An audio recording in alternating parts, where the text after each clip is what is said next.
Siapkan wadah dan es batu yang sudah diketuk hingga berukuran kecil. Terus siapkan garam kasar dan cairan susu yang sudah dimasukkan ke dalam plastik. Langkah pertama, tuang garam kasar ke dalam es batu. Kemudian aduk garam dan es batu hingga merata. Setelah merata, masukkan ditumpuk di tengah es batu, lalu di garam. Lalu kita tunggu hingga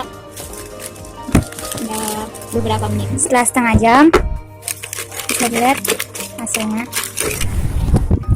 Nah, dari praktikum tersebut dapat disimpulkan bahwa kita dapat mengaplikasikan teori penurunan titik beku dalam kehidupan sehari-hari. Contohnya dalam pembuatan es mambo susu coklat.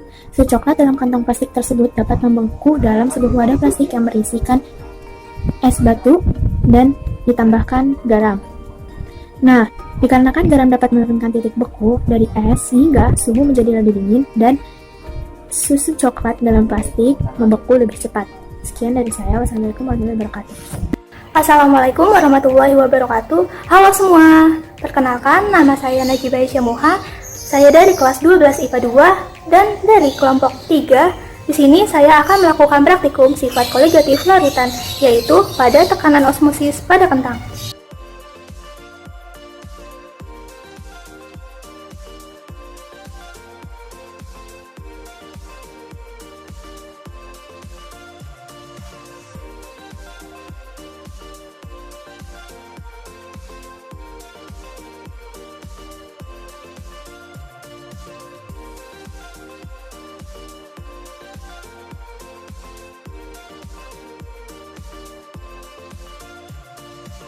Hasil praktikum yang telah kita buat tadi, ternyata terdapat perubahan pada kentang loh teman-teman. Sebelum kentang yang dimasukkan ke dalam larutan, panjang kentang itu berukuran 5 cm. Setelah dimasukkan ke dalam larutan selama 20 menit, panjang kentang mengalami perubahan, baik yang dicelupkan pada air biasa maupun yang dicelupkan pada air garam. Adapun panjang dan tekstur juga mengalami perubahan. Tekstur kentang pada larutan garam menjadi lebih lunak, atau lebih lentur, atau lebih lembek. Nah, sedangkan jika kita bandingkan dengan perendaman air biasa, tekstur kentang itu menjadi lebih keras. Panjangnya sendiri, kentang yang dicelupkan di air biasa, dia akan mengalami perubahan ukuran. Nah, dalam praktikum ini, yang ukurannya semula 5 cm menjadi 5,2 cm. Sedangkan kentang yang dicelupkan air, garam yang semulanya dia berukuran 5 cm, dia menyusut menjadi 4,8 cm. Nah, hal ini dapat disimpulkan dapat penambahan ukuran pada kentang dikarenakan keadaan media hipotonis terhadap kentang. Yang kedua, terjadinya penyusatan pada kentang dikarenakan keadaan media yang hipertonis terhadap kentang. Beda ya teman-teman, yang pertama itu karena hipotonis, yang kedua itu karena hipertonis. Nah, yang ketiga, media hipotonis terhadap kentang adalah media gelas 1, yaitu yang menggunakan larutan garam. Yang keempat, media yang hipertonis terhadap kentang adalah media gelas 2, yaitu yang menggunakan air biasa. Yang kelima, konsentrasi zat terlarut mempengaruhi massa jenis larutan dan intensitas osmosis. Wah, terbukti ya bahwa osmosis adalah perpindahan zat pelarut. Nah, di sini pelarutnya adalah air, baik dari luar ke dalam ataupun dari dalam keluar sel melalui membran semi permeable menuju daerah dengan konsentrasi zat yang lebih rendah. Nah, sekian video dari saya mengenai tekanan osmosis pada kentang. Sampai jumpa lagi. See you. Assalamualaikum warahmatullahi wabarakatuh. Nama saya Nasyo Nabila dari kelas 12 IPA 2 sekaligus dari kelompok 3. Pada materi yang sedang kita pelajari kali ini yaitu tentang sifat koligatif larutan, saya berkesempatan untuk melakukan percobaan sederhana yang bisa dilakukan sama teman-teman sekalian juga, yaitu tentang penurunan tekanan uap. Sebelumnya saya akan menjelaskan nih, apa sih penurunan tekanan uap itu?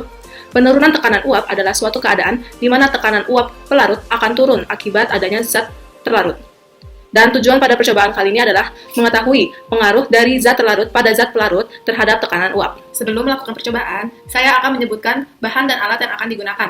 Pertama ada air, 3 buah gelas, cuka, garam, ada sendok, tutup gelas, dan label.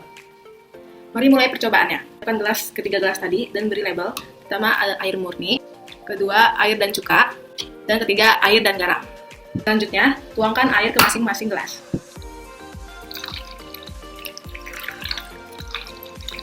Kemudian ke dalam air murni hanya diisi oleh air murni. Ke gelas kedua, air murni dan cuka akan dimasukkan 1 sendok cuka. Ini 1 sendok makan ya. Diaduk.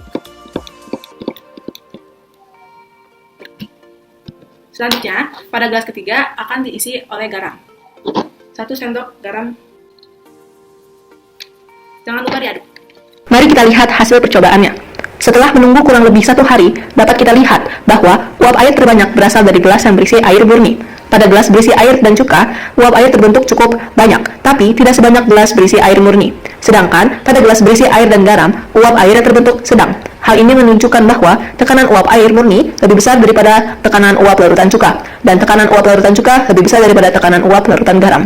Dari pengamatan yang sudah kita lakukan, sebenarnya proses apa sih yang terjadi sehingga membuat tutup wadah terdapat banyak sekali butiran air? Jadi, air dapat menempel pada tutup wadah karena terjadinya proses penguapan atau adanya tekanan uap yang terjadi ketika cairan atau zat cair dimasukkan ke dalam wadah tertutup. Selanjutnya, mengapa jumlah butiran air pada tutup wadah yang berisi air murni berbeda dengan yang berisi larutan cuka maupun garam? Hal ini terjadi karena besarnya gaya tarik-menarik antar molekul zat terlarut dan zat pelarutnya berbeda. Pada air murni, gaya tarik-menarik antar molekul zat pelarutnya lebih kecil karena tidak terdapat zat terlarut, sehingga membuat larutan air murni menguap lebih cepat dan butiran air pun dihasilkan lebih banyak.